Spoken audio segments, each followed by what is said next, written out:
Afternoon, everybody. Welcome to this session, Local Ambition Delivering National Priorities and How Liverpool City Region's Focus on Clusters is Driving Growth. So just by way of quick introductions, I'm Stephen Cowperthwaite, Managing Director of the Regions and Liverpool Latavius and Young, and also chair the Liverpool Place Partnership, which is a private sector collective that works closely with our public sector partners at events like LREF, MIPIM, UK Reef, etc., and working with them on the inward investment and placemaking narrative. I'm joined today, you see the names on the screen. Immediately to my left is Sophie Bevan, who's Director of Development and Major Projects at Liverpool City Council, Aileen Jones, Executive Director Investment at Liverpool City Region Combined Authority, and Gavin Quinn, who's Head of Commercial at the Liverpool City Region Growth Platform. Nuala's been taken away to another panel, but may join us, so we've not taken a name down, so hopefully if she does come along, we'll be able to get her involved in some of the questions. So I think some of you may have also been at the Manchester event that preceded this one. We're not used to following Manchester. We normally like to set the lead, obviously. And I did find it quite interesting that Mike Emmerich was talking about Manchester to dancing to a tune. So Liverpool is a UNESCO World City of Music, and we'll just leave that there. So obviously there's a bit of a clue in the title about what we are going to be talking about, and not just innovation, but I think importantly inclusive innovation. So how we can deliver social value alongside the economic and environmental is so important to what we're looking to do in Liverpool City Region. So we'll be talking about place, we'll be talking about free ports, investment zones, and a spoiler alert, I'm sure Eurovision will probably get a mention at some point, but much more in the context of its important legacy for the city and the region as we move forward. So I'm going to get straight into questions. Just quickly, put your hands up if you've been to Liverpool. So pretty good, nearly full house there. So we're not completely educating people. But you'll know Liverpool. It's a great place to come and visit. It's got a fantastic musical heritage, as I've already alluded to. The waterfront, world-renowned ability to deliver big international events, and obviously Eurovision, the most recent example of that. The sporting pedigree in the city. It's not just about the football teams, Liverpool and Liverpool Reserves.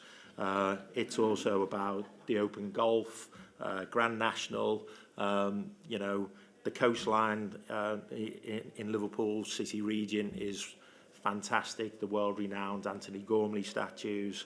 So this is about, Liverpool not just being a great place to come and visit, but what about a place to live, to work, and to play as well. So we'll be touching upon that as we go through. And really how important the city region's quality of life and that cultural offer is to driving investment and economic growth. So we're going to start by talking around, what is that? How important is that quality of life, that quality of place in that investment narrative? And I'm going to go to Aileen first from that Liverpool City Region perspective, and then we can bring in Sophie and Gavin as well. Thanks, Stephen. I think quality of place, quality of life on offer in a place is really important too. Its economy and economic development. Liverpool, as you all know, if you've been, has a lot to offer in terms of place and in terms of its cultural capital, more museums than outside of London. Its people, you always get a warm welcome in Liverpool. There's that and the housing offer that is available. Personally, I moved from London in 2016 because of the quality of life offer in Liverpool. Also, housing offer that was there, the job opportunities, the economy changing. So that quality of place, that cultural offering, the people, the environment. Stephen, you touched on the amazing coastline, the events that it holds. all of that is incredibly important to economic development and growth. It's not the only thing that is important. As we all know, you have to pull a number of levers to achieve improvements in productivity and innovation. Infrastructure, connectivity is really important, innovation, and we have lots of that happening in terms of our assets in the city region, the skill base of our people, all of those, and improving the skills and qualifications of our people. All those levers need to be pulled in terms of economic development and achieving productivity and shifting the dial in the economy. But the place itself and our quality of life offering is a really, really important part of that. Gavin, do you want to come in first? You just talk to people briefly around what the role of the growth platform is, and then how place features in your conversations. Yeah, sure. So Growth Platforms, Liverpool City Region's economic development company, we're owned by the combined authority, so that falls under the auspices of the Metro Mayor. Our job is to support businesses in the business ecosystem and attract them with investments into the Liverpool City Region. So the importance of place is pivotal in attracting that investment. I'd say it provides the foundation stone for attracting investment. When we go out globally, there's a bit like putting the hands up around this room, there's very few people who haven't heard of Liverpool. Most people have got a positive impression. I would say from an investment perspective, when we're looking to channel that in, it's more around the common themes. As Stephen said, it might be around football. In the stage, you can't move away from the Beatles. Everyone knows love for the Beatles. I think they think I'm one of the Beatles, although I am probably slightly too young. So we go from that position of knowledge, and I think it's then the understanding of what does that actually mean. I think it's really important to us in terms of attracting investment is about having the right talent in a place, and we've been through conversations today around London about attraction of talent and retention of talent, affordability issues. We probably look at that in a different way. We have 70,000 students at universities in Liverpool City Region, but they're not always able to fulfil their first step in their careers within Liverpool City Region. And it's about creating the opportunities both for those students to stay and build a career in knowledge-intensive industries, and also to build life chances for the people that live here. So having that attractive place means that people want to be there. Those students want to stay in Liverpool once they graduate. They don't necessarily want to jump on the train to London and try and find a house or a flat share or house share. So it's about creating the opportunities for those people to stay there. And once you attract talent, talent attracts investment. Global capital follows talent into places. So I think it's a fundamental bedrock that we build our investment proposition on. Sophie, do you want to come in? And I think in this context, I think it was a phrase been often used in Liverpool about culture being that rocket fuel for regeneration. So I think that's particularly relevant. But Liverpool City Council has obviously put on a lot of these big events. Role of culture, role of place, how important is it? But if you can also pick up on that talent point as well.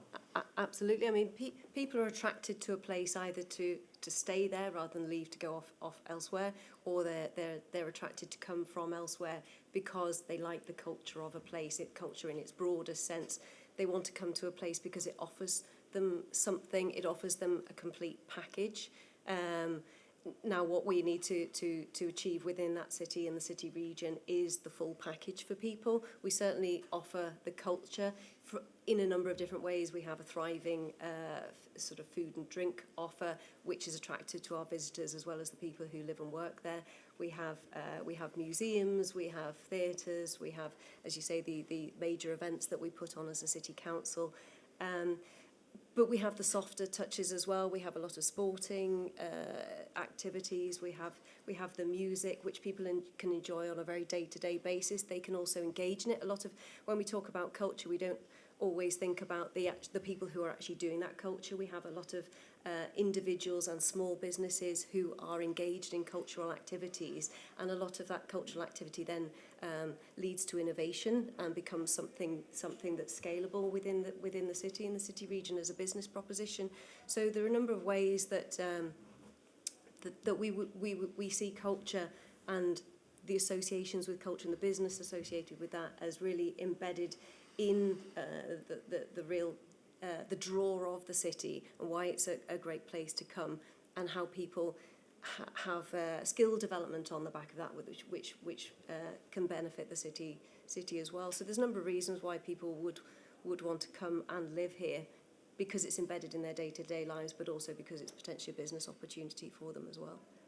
Yeah, I think it's quite interesting that what you touched upon in terms of the innovation side of things naturally comes out of that cultural environment. And I think, you know, the city is quite well renowned from an entrepreneurial perspective. You see that in the likes of the Baltic Quarter, etc. Maybe we just pick up on a little bit of that in terms of what that represents as an area, and as one of the kind of, you know, from a cluster perspective, where that is starting to come to fruition. Absolutely. I mean, Baltic has been a very grassroots regeneration, growth, clustering sector, and obviously Baltic Creative being the kind of cornerstone of what's happened in Baltic. It's now a real flourishing area in terms of creative industries, whether that's gaming, music, tech, etc. And on the back of that, obviously, people want to come and live there as an area.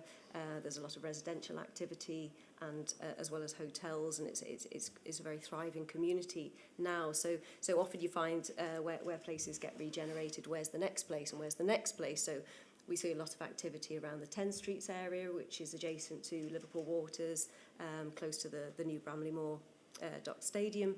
And there's some really interesting businesses there. How can we retain them within that environment, as well as sort of preserving the character of what's great there, keeping those businesses able to flourish there, whilst also regenerating the area around them? It can be quite a delicate balance as values shift in particular areas, but there are other emerging areas in Liverpool, for example, Fabric District, right next to sort of Knowledge Quarter areas, where we see quite a lot of sort of new ethnic diversity coming in. Exciting, it's new businesses, it's fresh blood coming in, wanting to change an area from what was. For example, it was Fabric District. It was a lot of manufacturing, clothes manufacturing. Now we're seeing all sorts of businesses coming in on the back of that may be quite different. We've got sound studios, we've got food businesses, and we've also got businesses associated with the Knowledge Quarter more broadly. So there's lots of different areas all around the city with lots of opportunities for businesses, for developers, for investors to come on board. Lots of diversity of opportunities, Joe. Yeah, you mentioned the stadium briefly there, and that's, you know, as a bookend to that whole area from a regeneration perspective is really important. And obviously the Combined Authority put some money into that to help it, you know, from an infrastructure perspective early now. How important was that from your perspective, and where do you see that from a catalytic perspective? Yeah, it was really important. I mean, Combined Authority put in 15 million into the Everton Stadium, but it is focused on public realm and the regeneration of North Liverpool. So, you know, we see the potential there, and again, you know, pulling our levers in terms of regeneration. It's not, you know, it's not in the build of the stadium, it is in the place, it is in the public realm, making it an attractive place to live and to work. And that's a real priority for the City Council, and it is for the Combined Authority. So, yeah, £15 million in investment. We really want to see the place thrive, and we believe it will. We've made other investments in the North Liverpool area as well through our other funding streams. So it's, you know, maximising our strategic investment fund through gain share, but also we've had brownfield land funding, the sustainable transport settlement. So we have invested brownfield land funding in sites close to the stadium, so the Lightbody Street. We're working in partnership with Taurus as a housing association. So as a combined authority, working with our city council partners, we're investing in place, but we're pulling all those other levers in terms of connectivity into the city centre and housing that is so important as part of the wider place offering as well.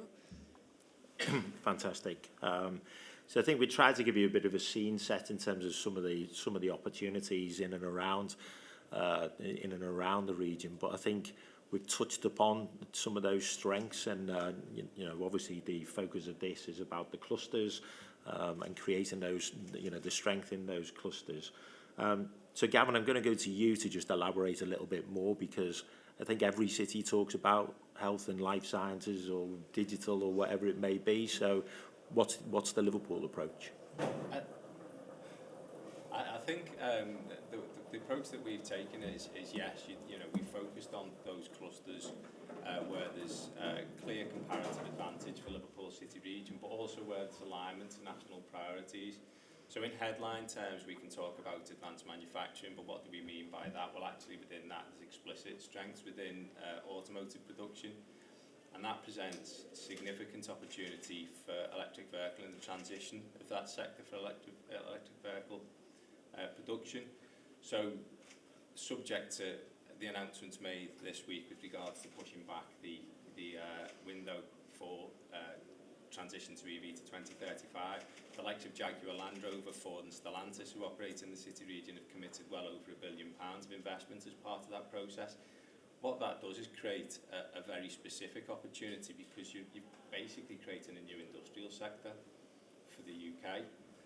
15% of all automotive production in the UK by volume is produced in Liverpool City Region. In terms of the wider industry base, about 60% of the industry base is accessible from Liverpool City Region. When you position that in the context of what is still a globally integrated supply chain, there's a positioning opportunity to attract investment into Liverpool City Region that aligns with that cluster, the transition to electric vehicles, but then supports the UK on that journey. So when you look at it, it's taking that top line view of a focus on advanced manufacturing and distilling it down to where there's very specific opportunities. And likewise, touching on other areas such as digital and creative. Again, we can talk about that in headline terms about we've got a strong digital and creative sector. I struggled to find a city that didn't at least want to make that claim that they've got a strong digital and creative sector. But there's very explicit strengths in Liverpool, again, around gaming and the heritage of gaming in the Liverpool City Region, going back in deep timeline back into the 80s, that has streamed through from a Signosis as what a big games company closed down. It was bought by Sony, closed down, and what that did was basically distributed a load of people with talent who wanted to continue working in gaming but didn't want to move away from Liverpool City Region. So they set up a lot of businesses, and the game sector emerged and built around that.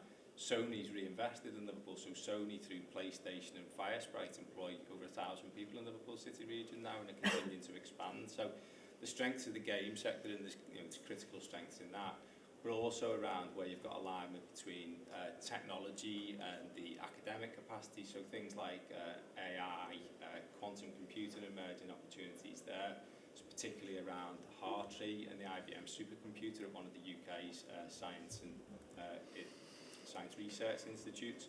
So we're building that capacity that's very, very much built on explicit strengths as opposed to being broad-reaching. And then, which I think we'll talk about it in a little bit more detail, around health and life sciences. We, again, heard a lot about health and life sciences explicitly. Again, everywhere has that. It's a national priority. But what are our explicit strengths, and why have we got those? And that's, again, it's a deep heritage in explicit areas such as vaccines, infectious diseases. And that stems back to being a port city and importing infections, diseases that needed addressing. So you've had things like Liverpool School of Tropical Medicine, which was established 125 years ago as the first school of tropical medicine in the world. That sets the pedigree and it sets the bar for where those opportunities lie. So that's very much why we focused on those areas, but then drilled down into where there's very much a clear sub-proposition around what the investment opportunity is. Actually, there's lots of nodding of heads going on with my panel members here, so I'm going to come to Aileen, and maybe you can just elaborate a little bit more, particularly across the city region, not just from a Liverpool city perspective, and then we can come to Sophie to just drill down a little bit more again. Yeah, Gavin's touched on, you know, we developed a really clear economic strategy underpinned by evidence that highlighted those three clusters of opportunity and transformational opportunity will achieve productivity, innovation, change in the city region. I mean, if we just even look at health and life sciences, Gavin outlined, we have real specialism in infectious disease control, vaccines. We have more specialist hospitals outside of London, Alderhay, children's health, women's hospital, urology. So yeah, a real strength in that sector, and that's been recognised by government through the investment zone work. Government were really clear with us when they announced investment zones that they were expecting. We were one of 8 announced in the country, that given the strength of our health and life sciences, and we find that really important, that they were recognising that as a real strength of our economy, that they were expecting our investment zone to focus on health and life sciences.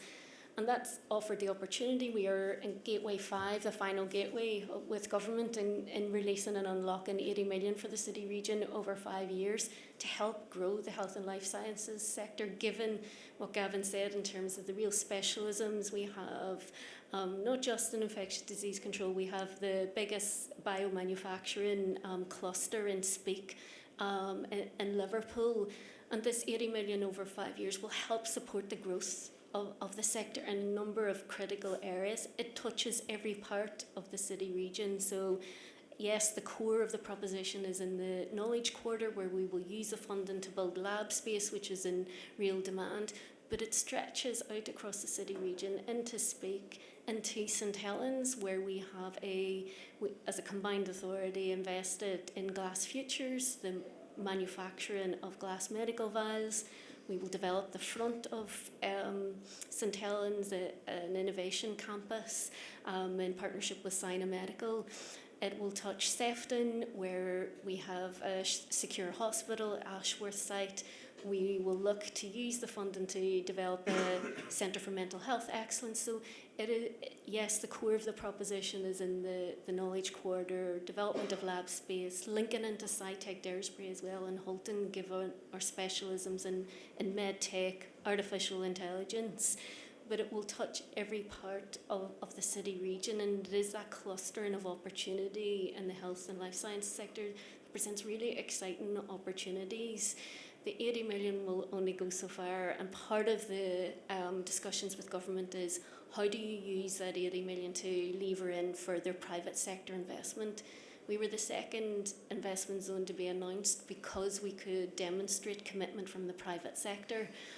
So far we have, in a Speak Pharma company called TriRx, we will invest 2 million, but TriRx said that they will invest 10 million in the fit out of a lab on the site that will help manufacture monoclonal antibodies, which I've learned a lot about in the last couple of months, but a really important development because it protects healthy cells in cancer treatment. So that is happening in the city region. This funding is vitally important, really exciting opportunity that touches every part of the city region and will hopefully lead to further growth and improvements in productivity. That feels like a very different type of conversation with government than what's happened previously. Yeah, I mean, two things I would say. I think we have built credibility with government in terms of how we've delivered, how we've demonstrated that we understand our economy. We know the challenges, but we also know the opportunities through all the work we've done in local industrial strategy and the plan for prosperity. So it has been different. The approach has been different for investment zones. They have really set it out as a co-design, co-shaping. It was very different to the Freeport process, which was a very formal business case process.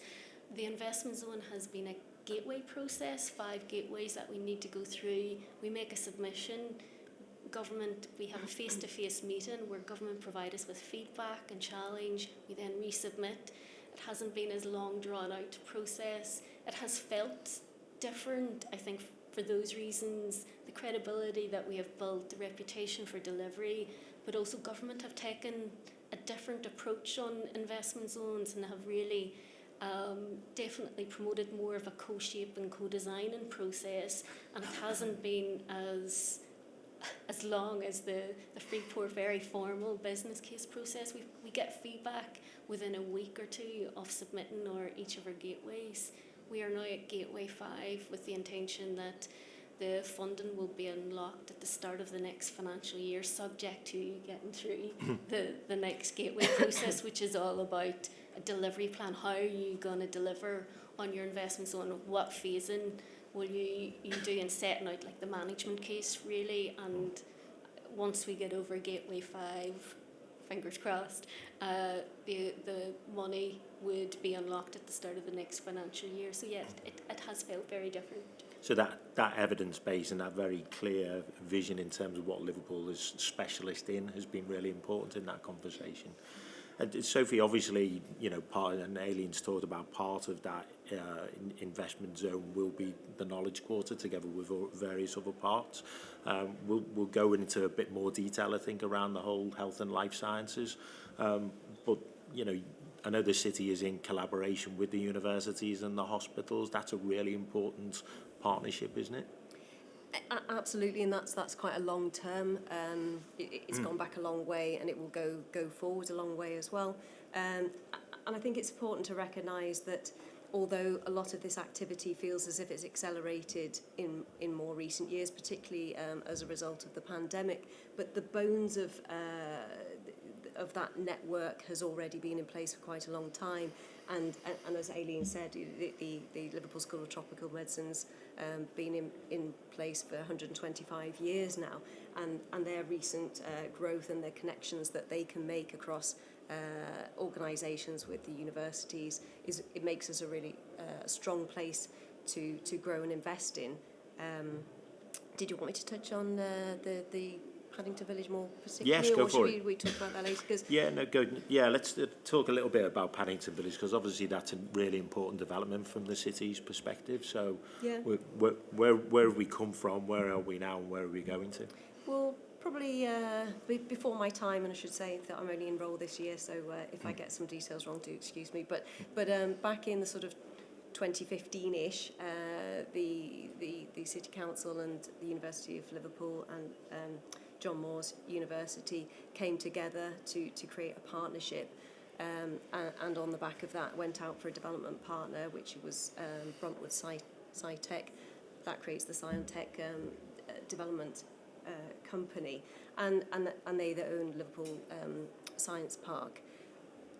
Alongside that, Liverpool City Council have invested substantial amount of time and money in Paddington Village, which is now really successful. Phase 1, the spine as an office building is a fantastic facility. It's home to the Royal College of Physicians, and it's leasing up as we speak, and we're just about to go out and fit out the final 3 floors of that, so that we can create some more flexible space, which is where the sort of post-COVID demand seems to be. We have a Novotel there, we have car park, we have education facilities, and it's creating that sort of, it's that mixed use development. This is an innovation campus with diverse uses here. It's not about just lab space or just office space. We're trying to create a really diverse mixed use community that sits alongside the universities, sits alongside the hospitals, and creates a really cohesive innovation system. And then the next phase is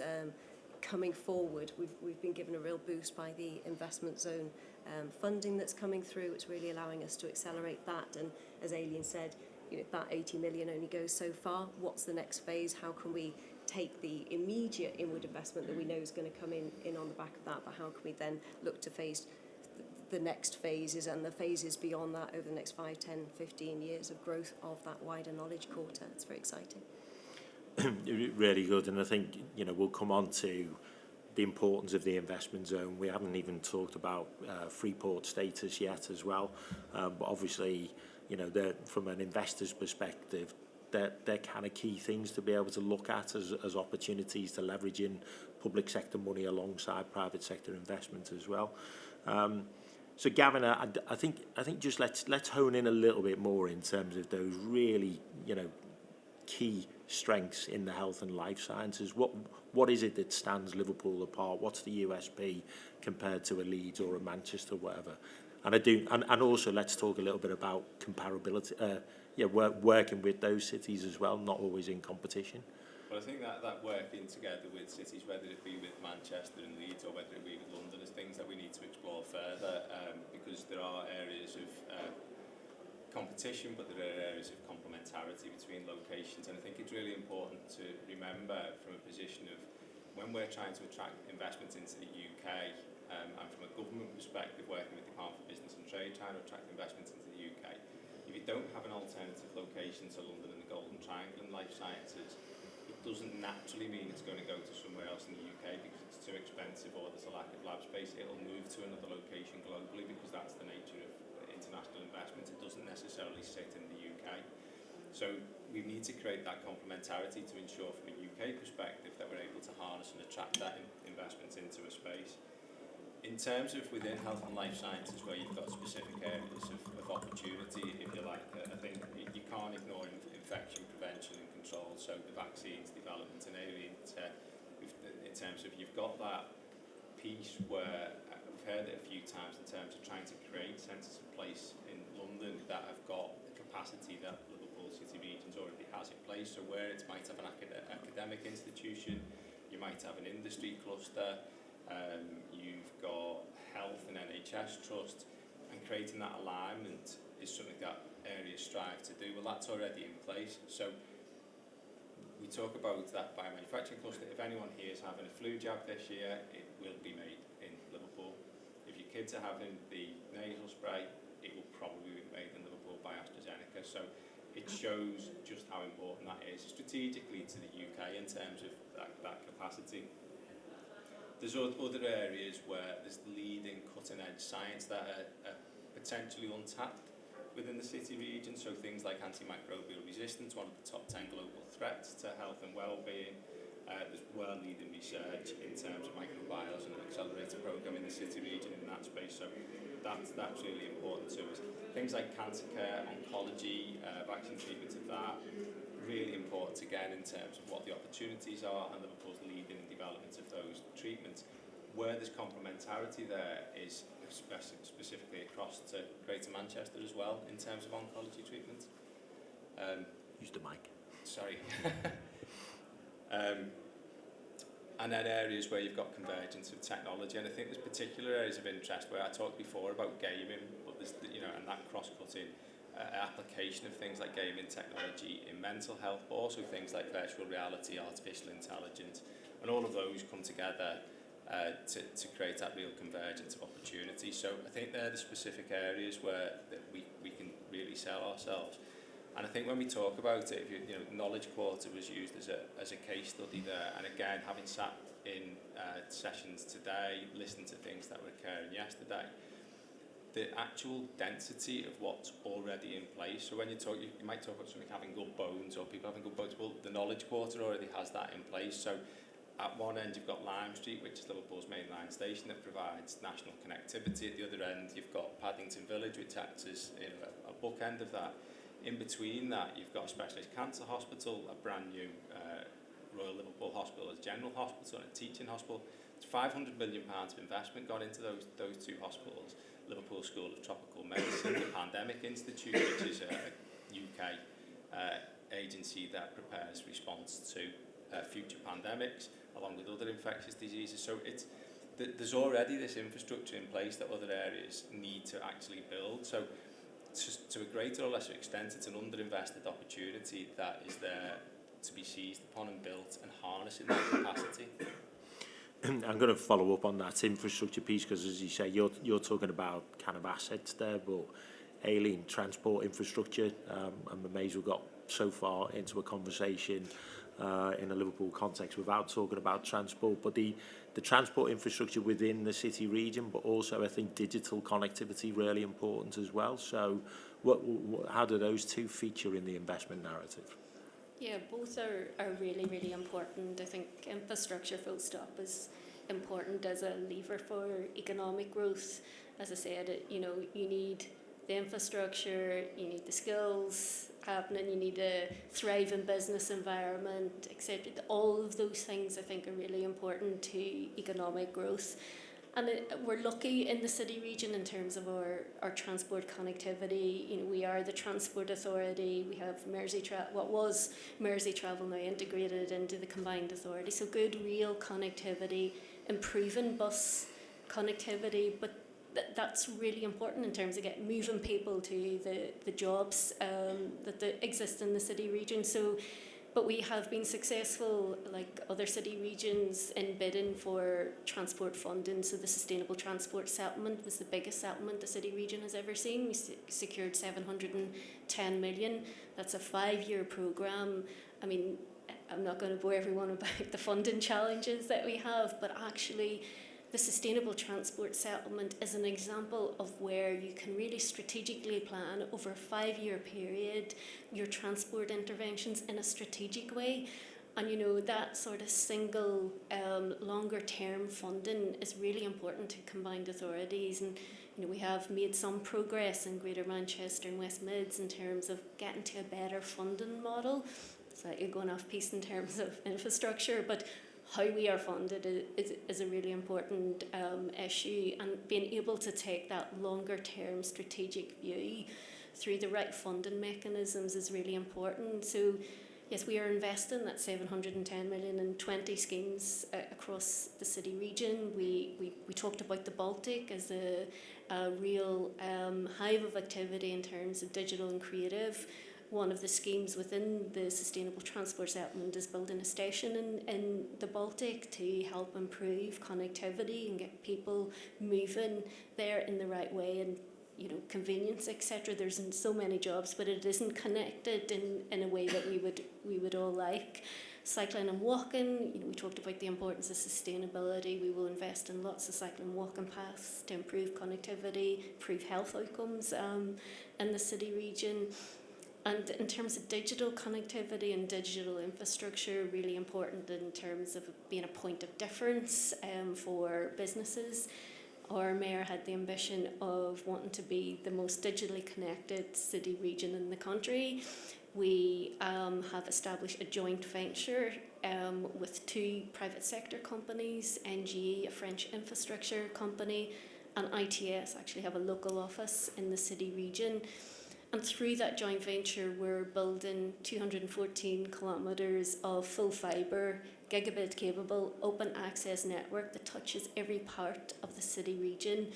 That is incredibly important when you are trying to attract businesses in that, particularly data heavy businesses.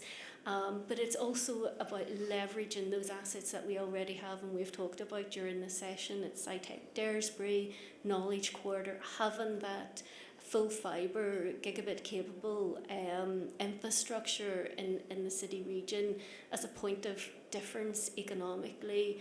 We will also, it's a joint venture, we want to make a commercial return through the businesses that connect to the full fibre network.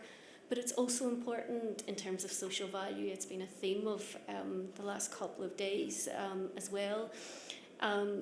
Our colleagues have social value frameworks. We as a combined authority have a social value framework, and, you know, increasingly through our procurement contracts, that's a really important consideration. And in the digital full fibre programme, you know, we have LCR Connect for Good, and through that we are establishing and connecting community hubs across the city region through the full fibre to really help support people who are digitally excluded in the city region.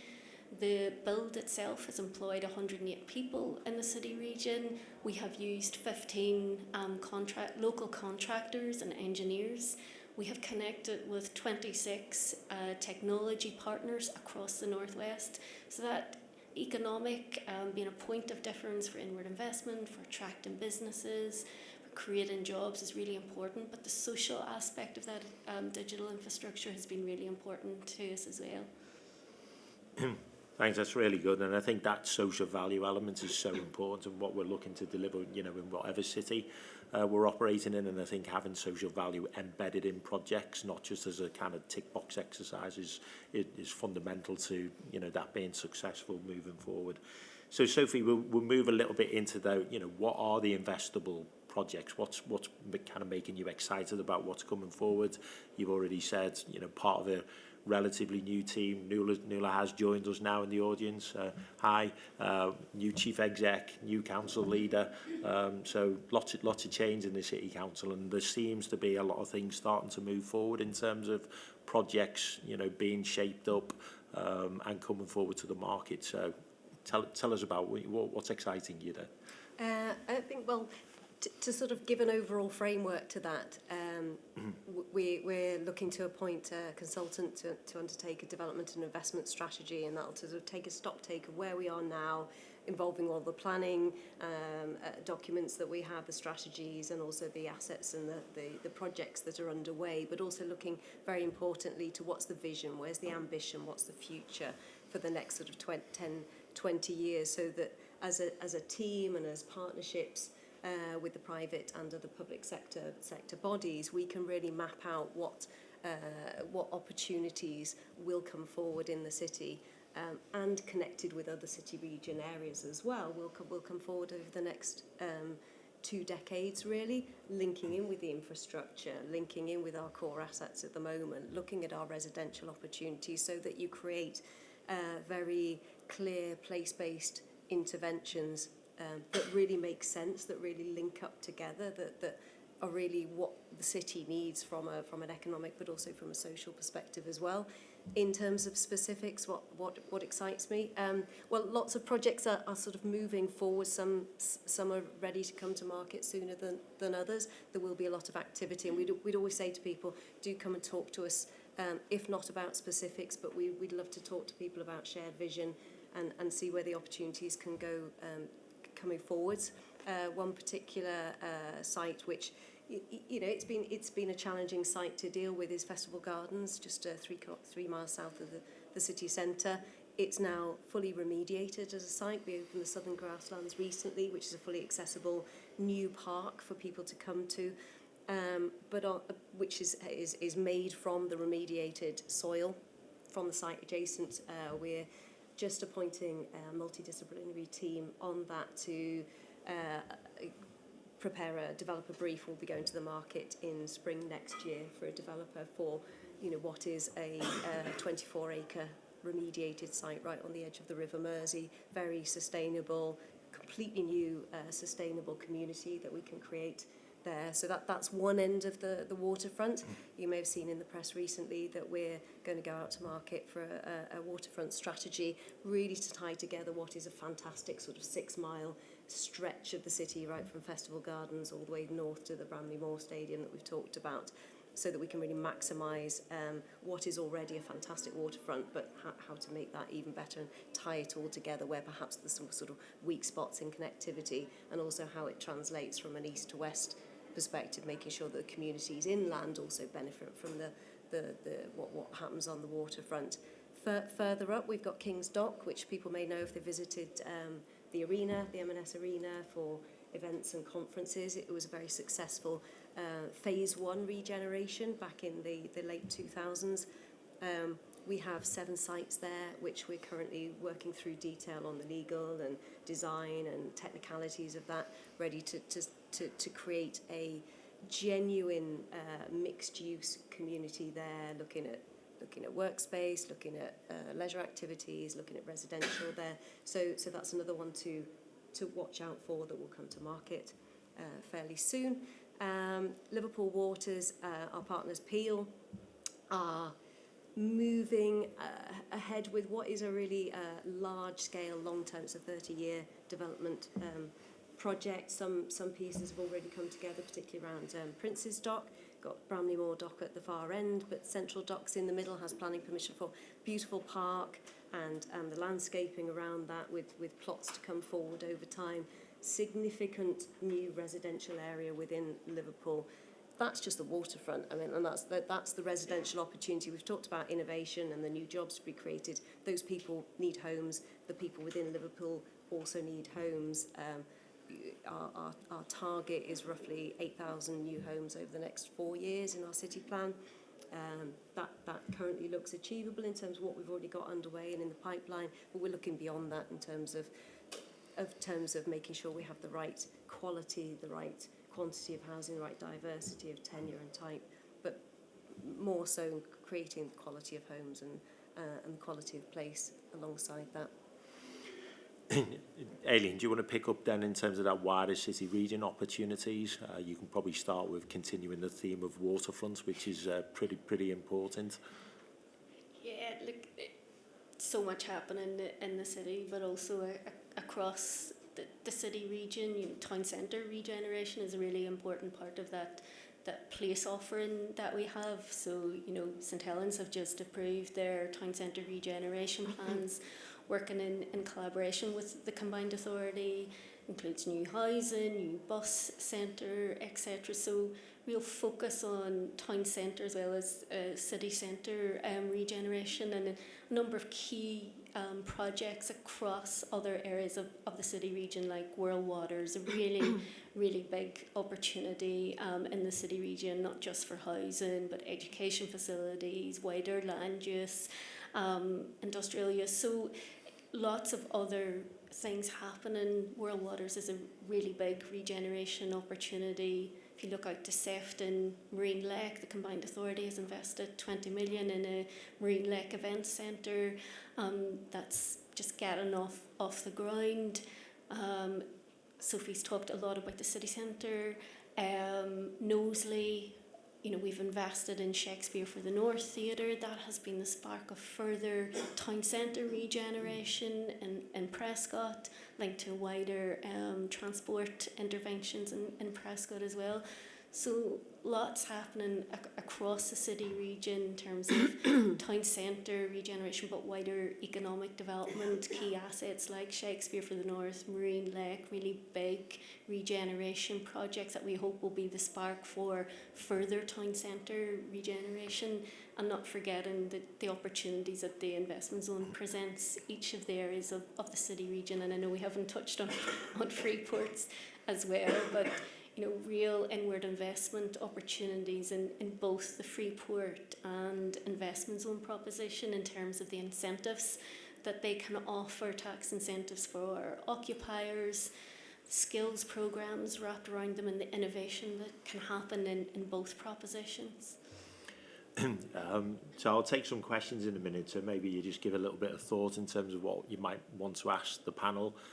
Before I come to Gavin, because I think you can touch a bit more about the Freeport and the opportunities that brings, but I'm also going to unashamedly plug the Strand Shopping Centre transformation, which is in Sefton, which is a project that we at Avis and Young have been working upon, a 1960s shopping centre in a very deprived area of the country.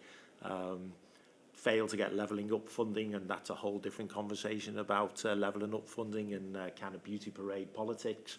But we did manage to get 20 million off the government in the spending review in March, and we'll be starting with phase 1.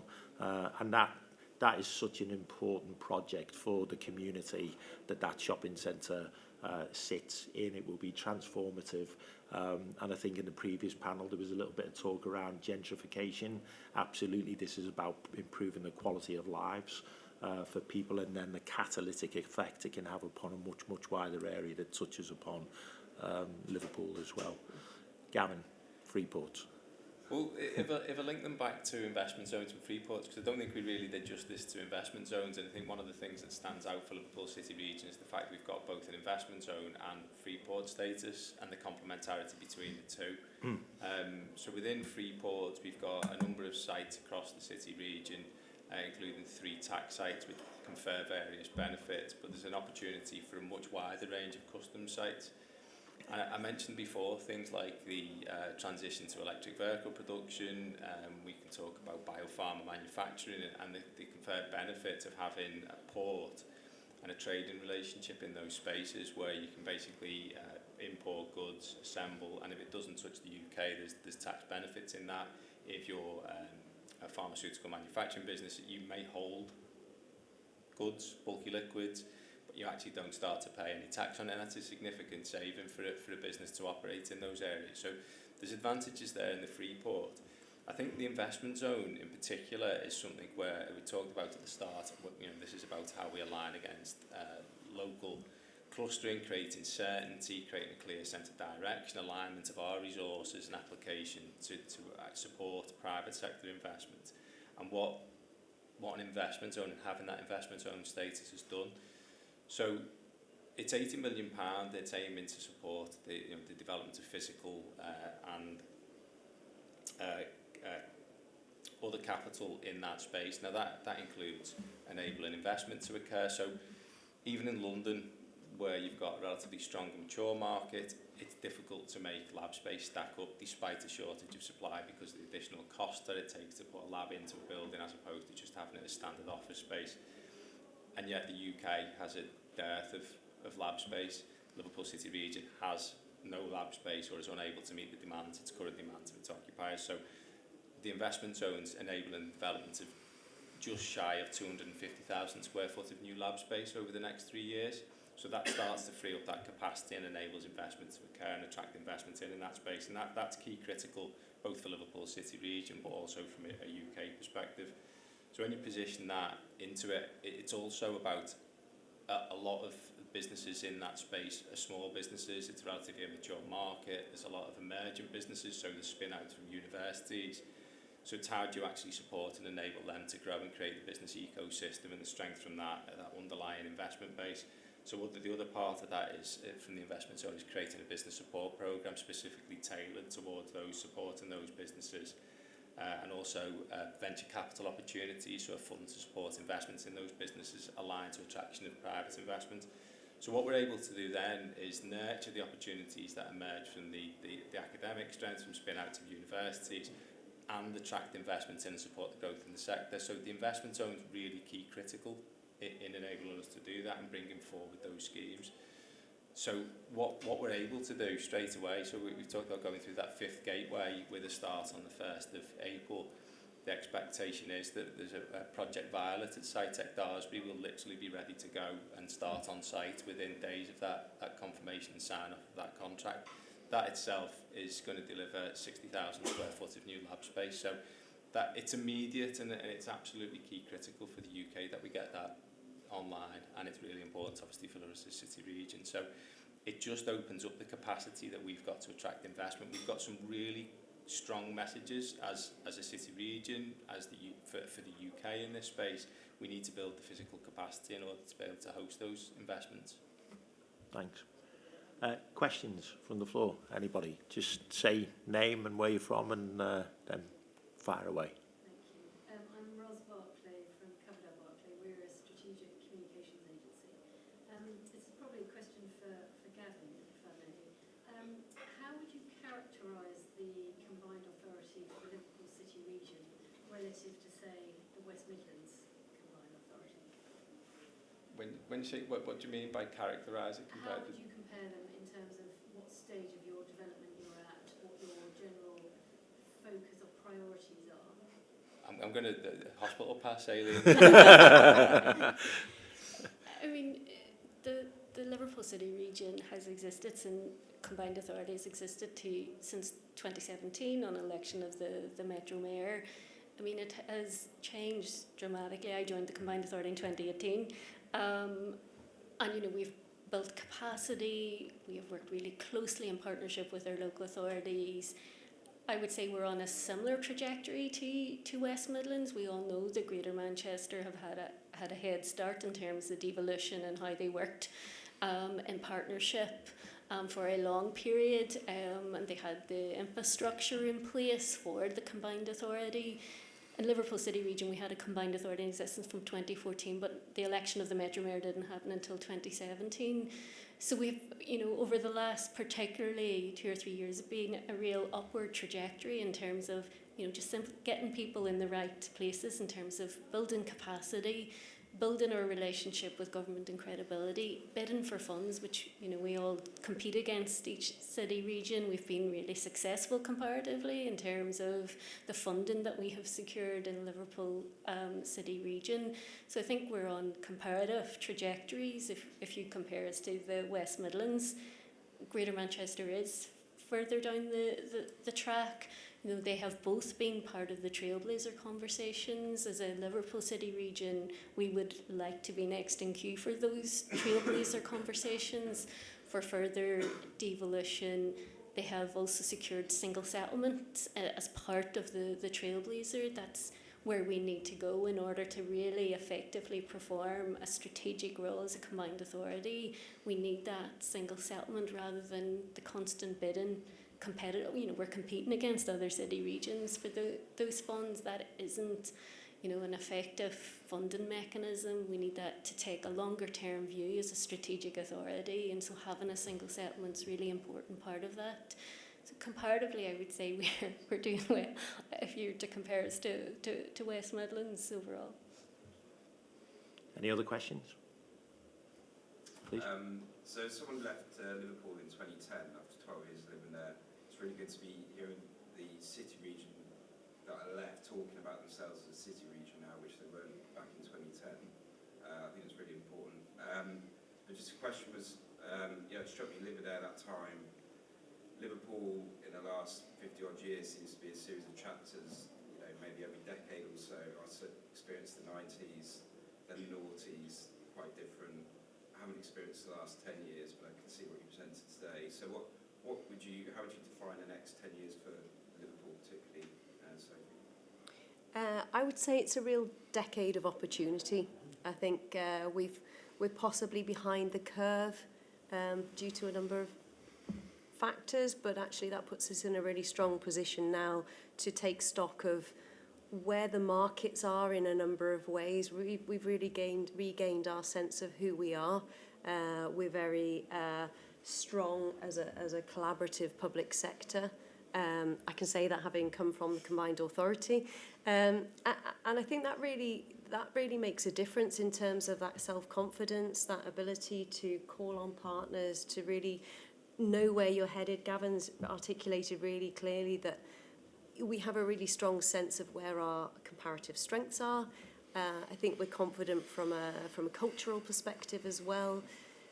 We're also very conscious of where we need to get to, that there are a lot of areas that we need to improve on, but there's a lot of plans behind that, I suppose. So I think we go into the next decade with a lot of stability, with a lot of collaborative endeavour and a lot of optimism in terms of our ambition and the vision of where we can get to in 10 years hence.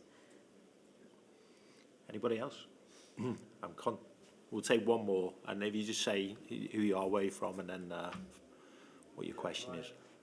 Mark Sansom for the Healthy City site on West We're coming to Liverpool in a few weeks' time, up to the spine, and looking forward to it. Just a question, I think, for everyone.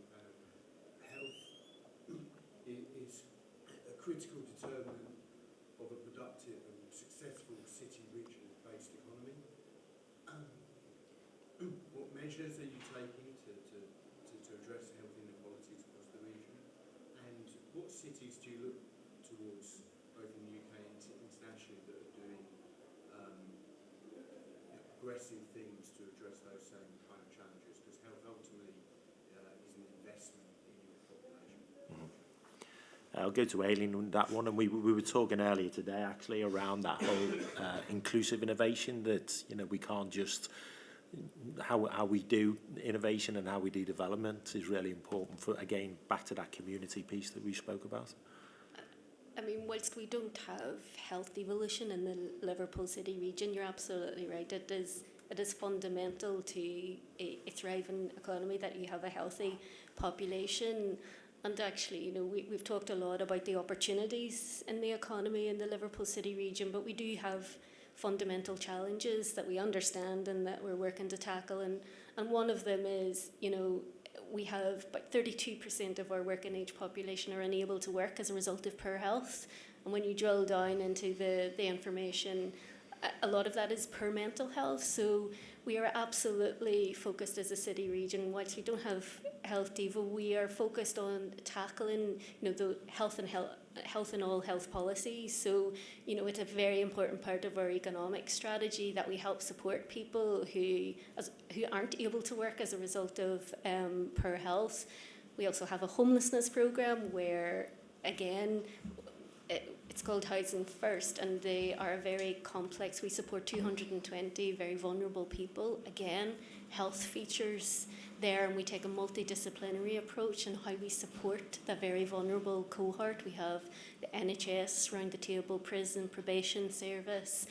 So it is a really, really important consideration as a strategic economic development authority that we consider the health of the population, and we have various interventions through which we do that. We have a programme called Households into Work, which is targeted at a household level where one or more person in the household is out of work, to be over 16 to join the programme. and that we help support tackle any health challenges in the household. We give people support in terms of interviews, etc. It's very intensive. We employ 26 employment advocates to do that directly. So yes, there's a number of different interventions that we have in the city region that recognises the importance of health and health outcomes as part of a healthy and thriving economy.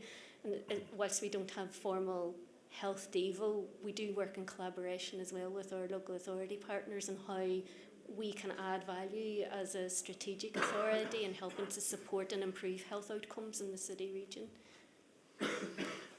Thank you. So just to wrap up, because I'm conscious that there's a table laid out with drinks over there.